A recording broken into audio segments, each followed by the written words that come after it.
Pak Guru, apa yang akan terjadi jika Indonesia menggunakan standar emas? Guru Gembul bersama Rock Denim. Dipasang iklan saya.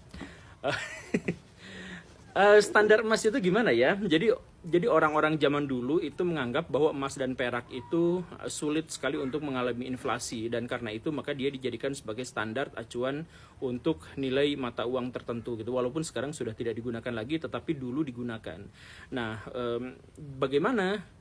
Ya, masalahnya sebenarnya adalah emas juga ada fluktuasi nilai sebenarnya. Jadi kalau misalkan tambang-tambang emas baru ditemukan, maka emas tuh harganya bisa jatuh. Dan sebaliknya, kalau misalkan di pasar emas itu sudah menyusut dan belum ada tambang emas yang ditemukan, maka harganya menjadi semakin naik gitu. Ya, emas tuh sebenarnya kan kondisinya seperti itu. Jadi tidak benar-benar bebas dari fluktuasi nilai.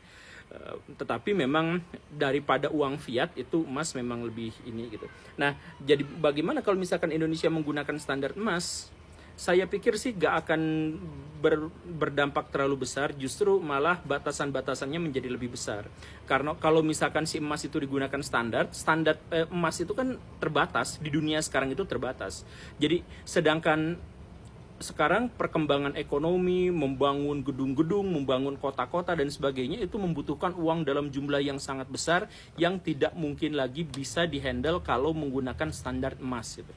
Karena standar emas lebih terbatas. Kita mau pergi keluar angkasa, kita mau pergi ke apa, itu membutuhkan perlipat gandaan uang yang sangat-sangat besar yang tidak akan bisa kalau kita menggunakan standar emas gitu. Jadi standar emas dalam artian kita mencetak uang tertentu setelah kita memiliki basis emas sekian gitu. Nah, kalau sudah seperti itu memang benar-benar sulit. Emas untuk zaman dulu itu memang sangat-sangat relevan, tapi kalau misalkan zaman sekarang kita butuh pengganti yang lain. Walaupun ternyata pengganti-penggantinya juga semuanya memiliki kekurangan dan kelebihan masing-masing.